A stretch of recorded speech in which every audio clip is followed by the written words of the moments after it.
Hello, I'm Dr. Set. I will be your therapist for today. Your name is Nathan Price, right? Yes, sir. It says here that you want a trip to Africa to operate a mission in the Congo. Would you like to talk about it? Well, it all began when I was drafted into the military during World War II. My company had just been sent to fight in the Pacific Theater.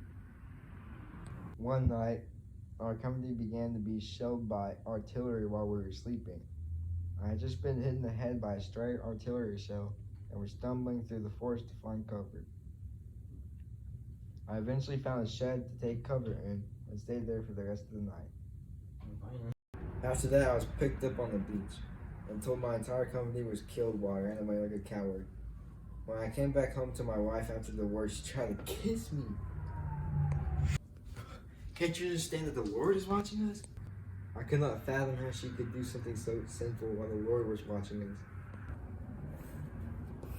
Interesting. Did you notice any changes after the war? I kept having this recurring dream of the men I served with asking me where I went. Yet every time that I opened my mouth to answer, I would wake up.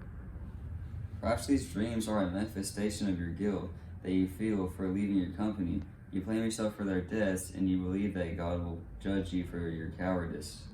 What was it like first arriving in the Congo? When my family first arrived in Kalanga, we were invited to a feast by the natives. It wasn't much of a feast, but it was something. Anyways, during the feast, I spotted a half-naked villager in the crowd. I knew I had to make an example to show the villagers who was in charge. The emissaries of the Lord smote the sinners, who had come heedless to the side of God, heedless in their nakedness. Seems to me that you planned on dominating the African culture in the village since you arrived. Their culture was uncivilized and sinful, and needed to be changed so that the Lord could help them.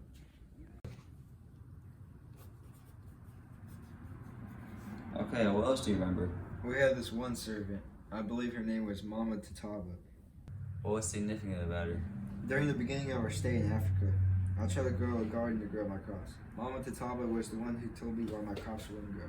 She said that there were no American pollinators to pollinate the American crops that I had brought with me to Africa. After she left, I told my daughter Leah this news. Our American plants can't be pollinated by these African pollinators. We need specific bugs to grow our crops. African bugs, Leah. Creatures fashioned by God for the purpose of serving African plants. What was your relationship with Leah like? In the beginning, she always listened to me and she was a dedicated Christian. But as time went on, she began to rebel against me and veered away from the Christian path. Later on, my youngest daughter, Ruth May, fell from a tree and hurt her arm, so I took her to a doctor in Leopoldville. The doctor there argued with me about American aid in the Congo. He said that I was stuck with making amends for the Americans. Up to me to make amends, I see no amends to make. The Belgians and the American business brought civilization to the Congo. American aid will be the Congo's salvation, you'll see. That doctor was a fool to not see how America could only help the Congo. After Ruth May's doctor appointment, I returned to the village. There I met Anatole, the school teacher of the village. He had told me that Tata Indu, the village chief, had sent him to tell me that he believed that my church was corrupting the villagers. I couldn't believe it. Corrupt ways. Tata Indu feels that bringing the Christian word to these people is leading to corrupt ways. Okay, it says here that the Congo declares independence during your stay in Africa. Could you talk about that? I first heard that the Congo was declaring independence from some Mission League members named the Underdowns. They told me that the Congo would become independent in June and advised me to leave because the Congo would be too dangerous once it was independent. They even told me that the Mission League would stop supporting my church. Of course, I wasn't going to be a coward and just leave at the first sign of danger. We'll stay through July to help welcome the Reverend and Mrs. Meyer when they come. I'm sure Christian charity will be forthcoming from America, regardless of any problems Belgium may have with its fatherly. I'll not run like a coward just because we no longer have any outside help. Later on, the last minister of the mission that I was running visited us. His name was Brother Fowles. I'm fond of the nature images in the Bible, Reverend Price. I like how everyone around here has such a great feeling for the natural world around them. Do you know the hymn of the rain for the CDMs, Reverend Price? Instead of pagan gods and false idols, I'm afraid I haven't got the time for dabbling in that kind of thing. I think that Brother Fowles isn't a true Christian. He may know his verses, but his values are corrupt. Throughout my journey, Tata Indu became increasingly opposed to my church. Eventually, he decided that the village might not need my church anymore, so he held a vote during my church service to decide if the village needed Jesus. I ended up losing the vote. You haven't even won to run your own pitiful country. Your children are dying of 100 different diseases. You don't have a pot to piss in, and you're presuming you can take or leave the benevolence of our Lord Jesus Christ. After losing the support of most of the village, I thought my situation couldn't get any worse. Yet it did. How so? After the vote in the church, Leah decided that she wanted to go hunt with the men in the village during a hunting ceremony. So the village held another vote to decide if she could hunt. She ended up winning this vote that I thought was ridiculous.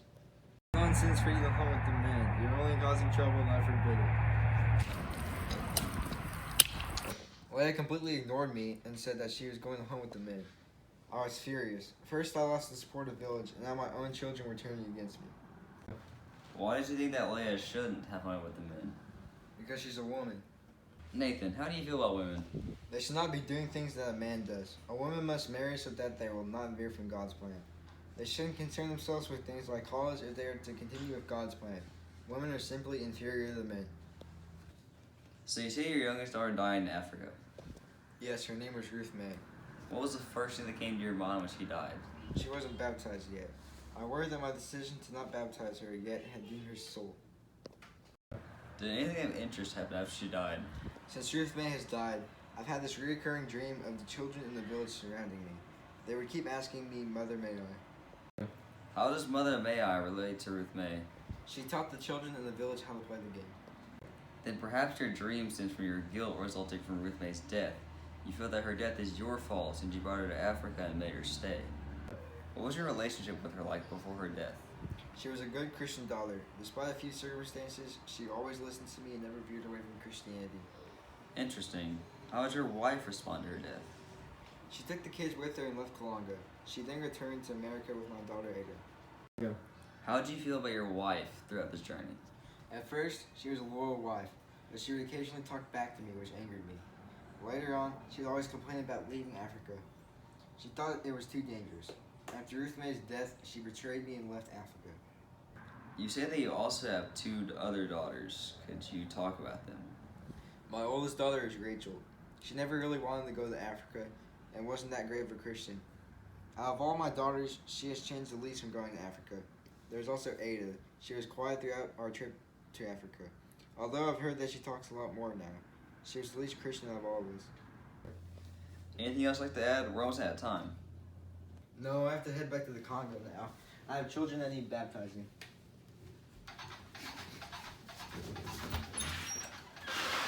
Take me to your Xbox to play Fortnite today.